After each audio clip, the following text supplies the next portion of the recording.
요한복음 6장 16절서부터 21절까지의 말씀을 저와 여러분이 교독하도록 하겠습니다.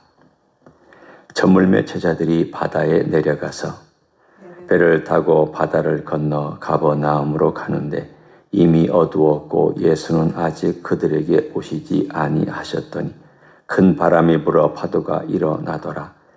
제자들이 노를 저 시별이쯤 가다가 예수께서 바다 위로 걸어 배에 가까이 오심을 보고 두려워하거늘 이르시되 내니 두려워하지 말라 하신대 이에 기뻐서 배로 영접하니 배는 곧 그들이 가려던 땅에 이르렀더라. 아멘. 여러분이 요한복음에 기록된 이 사건을 읽으면 인상이 왜 이렇게 짧지? 라는 그런 인상을 받으실 겁니다. 마가는 이거에 한 2배 정도 적었고요. 이 똑같은 사건을 마태는 이 내용이 한 3배 내지 4배 정도의 내용을 적어놨습니다. 그러면 같은 사건인데 왜 이렇게 짧게 적었을까? 궁금하시죠? 그건 사실은 한편으로 간단하게 얘기하면 저자의 마음입니다. 저자가 이걸 자세하게 적을까? 짧게 적을까? 아니면 이런 각도에서 그때 있었던 일을 조금 더 이 부분만을 상세하게 내가 적을까? 그 누가 정하느냐 하면 성령의 감동을 받은 저자가 그렇게 결정하고 기록을 합니다. 그런데 왜 요한은 이걸 이렇게 짧게 적었을까요? 보면은 아주 그냥 단막처럼 짧게 제자들이 바다에 내려갔다. 배를 타고 가버나움으로 가는데 어두웠고 예수님 안 오셨다. 그리고 큰 바람이 불어 파도가 일어났다. 10여리쯤 가다가 예수님이 오는 걸 보고 두려워했다. 예수님도 아주 간단하게 내니 두려워하지 말라. 그리고 기뻐서 영접했더니 목적지에 도달했다. 어떻게 생각하면 그 다음 장으로 넘어가기 위한 과도기적 이야기처럼 들립니다. 예를 들면 보통 주인공의 이야기가 있으면 그 사이에 부주인공들의 이야기를 살짝 맛보기 같이 혹은 관심을 좀 다른 데로 끌었다가 다시 그쪽으로 돌아오기 위해서 하는 그런 이야기처럼 들리기도 합니다. 하지만 여기에는 요한이 겨냥하고 있는 혹은 목적으로 두고 있는 중요한 핵심이 있습니다. 일단 이 사건이 어떻게 일어났는지를 간단하게 배경을 설명합니다. 15절을 보시면 예수께서 그들이 와서 자기를 억지로 붙들어 임금으로 삼으려는 줄 아시고 다시 혼자 산으로 떠나가셨다라고 되어 있습니다. 오병이어의 기적은 모인 2만 명의 사람들에게 센세이셔널한 기적이었습니다. 바꿔 얘기하면 2만 명 모두가 다 이구동성으로 얘기했습니다. 이분이 메시아다. 왕이다. 이분이 우리의 배고픔을 해결할 분이고 하늘에서 만나를 혹은 하늘에서 불을 떨어뜨려 둘 그런 분이고 이분이 바로 우리에게 해방을 줄 수 있는 분이다라는 기대감이 그냥 머리 끝까지 차올랐습니다. 그러니 이 군중들의 심리라는 것이 무섭잖아요. 한 10명만 모여가지고 막 웅성웅성해도 시끄럽고 100명이 모여서 웅성웅성하면 이건 난리 나는 줄 알고 하물며 2만 명이 모여서 웅성웅성하고 추대위원회를 만들고 왕으로 만들자는 그런 움직임이 막 일어나고 있을 때 여러분 제자들은 어땠을까요? 제자들은 처음에는 어안이 벙벙하다가 진짜 뭔가 일어나나 보다라는 기대감이 가득 차지 않았을까요? 그런 분위기입니다. 여러분이 한번 그냥 머릿속으로 상상해 보시면 2만 명, 예수님의 기적, 그리고 제자들, 그 분위기 속에서 지금 군중들은 웅성웅성거리며 예수님을 찾아와서 왕이 되어달라고 요청하고 있고 억지로 왕을 삼으려고 하는 이런 상황 속에서 예수님은 그들을 다 흩어보내셨고, 그리고는 제자들의 등을 떠밀어서 배를 타고 건너가게 하셨고, 예수님 자신은 산으로 기도하러 가셨습니다. 왜 기도하러 가셨느냐? 우리는 모릅니다. 그냥 본문에는 다시 혼자 산으로 떠나가셨다라고만 되어 있고, 복음서 마태와 마가복음에는 기도하러 산으로 가셨다라고 되어 있습니다. 이 분위기가 그의 마음을 어지럽혔습니다. 상하게 했습니다. 하나님께서 원하시는 시간과 하나님이 원하시는 방법이 아닌 인간의 방법은 많은 경우에 하나님의 방법을 방해합니다. 인간이 원하는 대로 하나님 해주시지 않았습니다. 예수님 또한 인간이 원하는 대로 따르지 않았습니다. 다 흩어버리시고 제 아들을 바닷 가운데로 보내신 다음 본인은 기도하시고, 그 시간이 저녁 한 6시쯤 되었습니다. 그리고 배는 바닷 가운데에서 10여리쯤 갔다고 되어 있습니다. 오늘 본문에는 10여리. 그러니까 한 4, 5km 정도를 나아갔습니다. 풍랑 가운데, 어둑어둑한 가운데. 도대체 몇 시간을 갔는지 모르지만 마태나 마가는 우리들에게 그 시간을 얘기합니다. 이른 새벽 사경이라고 했으니까 새벽 바로 한 4시쯤 되는 시간입니다. 3시부터 5시 사이입니다. 그러니까 저녁 6시부터 새벽 4시까지면 몇 시간입니까? 10시간입니다. 무려 10시간 동안 밤새 바닷가에서 헤매고 있었습니다. 예수님은요, 밤새 기도하셨습니다. 그리고는 제자들이 건너편으로 가지 못하고 힘겹게 노젓는 것을 보시고, 우리가 잘 알고 있는 바로 그 기적, 호수 바다 위를 걸어서 제자들에게 가까이 다가오셨습니다. 그러자 오늘 본문에 나와 있는 내용처럼 그들은 예수님이 가까이 오는 것을 보면서 두려워했다라고 되어 있습니다. 아주 단순하게만 보고 두려워했다, 이렇게만 기록합니다. 다른 복음서를 보면은 유령인가 하여, 다른 말로 하면은 영인가 하여, 귀신인가 하여 두려워했다라고 되어 있습니다. 그때 주님 이렇게 오늘 본문에 말씀하셨습니다. 내니 두려워하지 말라. 왜 이렇게 간단하게 적었을까요? 바로 그 핵심은 어디에 있냐면 20절에 있습니다. 모든 초점을 여기에 맞추기 위해서 기록들을 단순화시켰습니다. 여러분이 어떤 장면을 확대하려면 주변을 삭제해야 됩니다.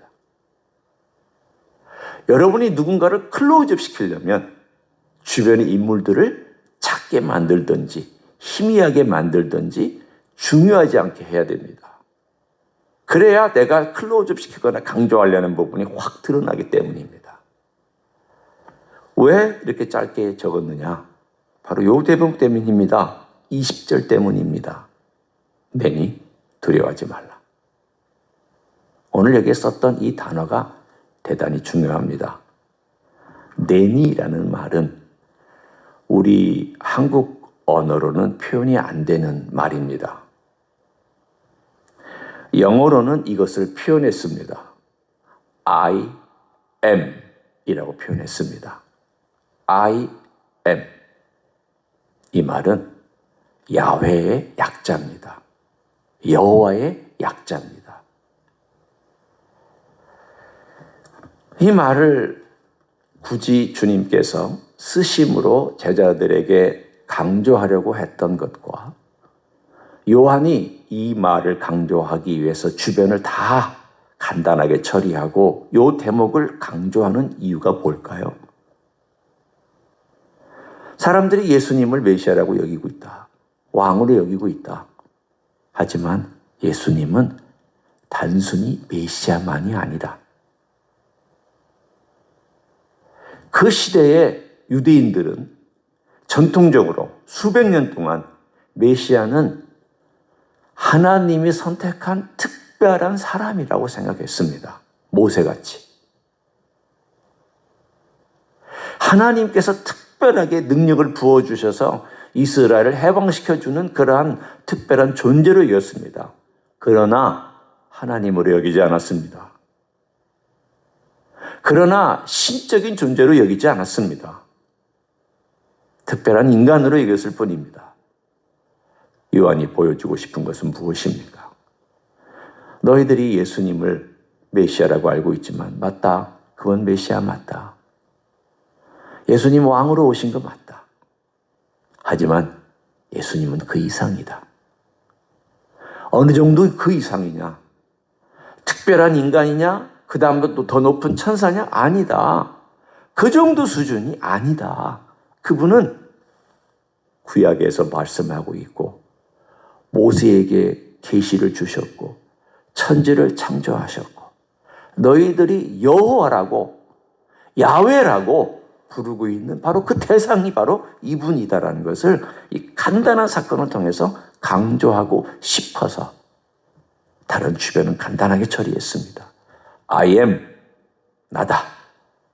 좀 더 강력하게 표현하면 나다. 나 야훼다. 두려워하지 말라. 여러분 구약에서 제일 많이 나오는 표현 중에 하나가 뭡니까? 두려워하지 말라잖아요. 내가 너와 함께하니 두려워하지 말라. 두려워하지 말라. 내가 야훼다. 두려워하지 말라. 이게 왜 중요한가? 이 모든 요한복음의 이야기의 처음부터 지금까지 계속 보여주고 있는 게 그분은 그 말씀입니다. 천지를 지으신 분입니다. 하나님과 함께 하셨습니다. 하나님이십니다. 그분은 인간들의 생명입니다. 그분은 인간들의 빛입니다. 이 세상에 오신 빛입니다. 그분 하나님의 독생자이십니다. 그분은 하나님의 아들이시고 하나님이십니다.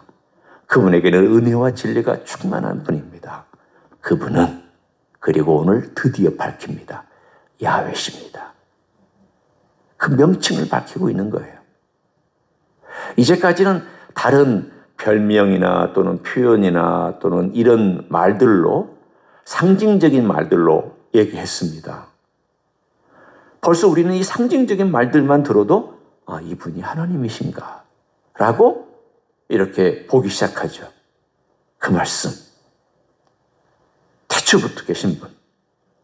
그런데 직접적으로 이 요한복음은 말씀합니다. 그분이 야훼야. 그분이 야훼야. 오늘 이 메시지가 우리들에게 주는 메시지가 바로 너는, 당신은, 우리는, 그리고 예수를 믿는 사람은 예수님을 어떻게 생각하느냐? 어떻게 대우하느냐? 그분이 누구라고 여기며 사느냐? 늘 우리에게 주는 질문이죠. 하루하루 살면서. 그냥 우리가 성경 공부할 때 고백하는 거 말고요. 예배 드릴 때 고백하는 거 말고요. 내가 혹시 기도할 때 고백하는 거 말고 아주 평상시에 아주 평범한 삶 속에서 그분이 누구냐? 너와 함께하는 야훼 하나님으로 늘 여기면서 사느냐? 심지어 오늘 제자들에게 말씀하시는 이 내용처럼 부재하고 계시는 것처럼 여겨질 때에도 예수님은 나를 보고 계시고 나와 함께 하시고 나의 인생의 주인으로서 역할을 하시는 분이냐? 이 모든 면에서 우리의 삶 속에서 주님이 누구신가에 대한 도전을 주는 메시지가 나다. 두려워하지 말라. 라는 메시지입니다. 오늘 예수님께서 내니 두려워하지 말라라고 자신을 계시하셨을 때에 사람들이 예수님인 줄 알고 그 음성을 듣고 기뻐서 배로 영접했더니 배는 곧 그들이 가려던 땅에 이르렀더라. 뭘 말씀하고 있습니까? 마치 이렇게 얘기하고 있는데요.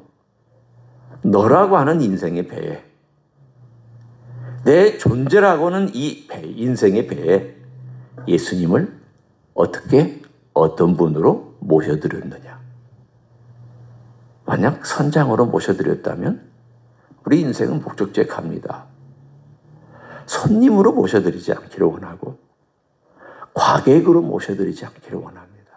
선장으로 모셔드리면 우리의 삶은 예수님이 의도한 바대로 목적지에 도달할 줄 믿습니다. 하나님이신 예수님, 왕의 정도가 아닌 하늘의 왕, 땅의 왕, 우주의 왕, 인생들의 왕이신 하나님이신 예수 그리스도가 오늘 하루도 내 삶의 선장으로 나를 인도해 가시는 그런 삶을 살아가시기를 예수님의 이름으로 간절히 축원합니다. 기도하겠습니다. 예수님, 하나님이신데 이 땅에 오셨습니다. 구약에서 많은 성도들이 야훼 하나님이라고 불렀던 그 명칭이 바로 예수님에게도 적용되는 것을 가르쳐 주셔서 감사를 드립니다. 그런 야훼 하나님이 이 땅에 오셨는데도 사람들은 몰라봤고 자기들이 원하는 대로 왕시키려고 하고 또 예수님의 말씀은 잘 알아듣지도 못하고 빛이 비쳐도 어두웠고 생명을 주신다 해도 생명을 거절하는 인생들이 바로 우리들입니다. 그렇지만 주님, 여전히 아둔하고 여전히 어리석고 여전히 미련하지만 오늘 주님을 영접했을 때, 주인으로 모셔드렸을 때 배가 기쁨 가운데 목적지에 도달한 것처럼 우리 인생도 주님의 인도하심과 지도하심과 도우심을 의지하며 목적지에 도달할 줄 믿습니다. 그런 삶을 살아갈 수 있도록 축복하여 주옵소서. 이제는 우리 구주 예수 그리스도의 은혜와 하나님 아버지의 극진하신 사랑과 성령 하나님 교통하심의 역사가 오늘도 우리 주 예수 그리스도 나의 하나님, 나의 여호와, 나의 왕, 나의 메시아, 나의 목자, 나의 모든 것 된다고 고백하며 일상의 모든 삶 속에서 예수 그리스도를 모시고 살기를 소원하는 이 자리에 참여한 모든 종들 위에와 주임지 히스교회 이회와 이민교회들과 한국교회들과 선교사님들 위해 이제부터 영원히 함께 하실지어다. 아멘.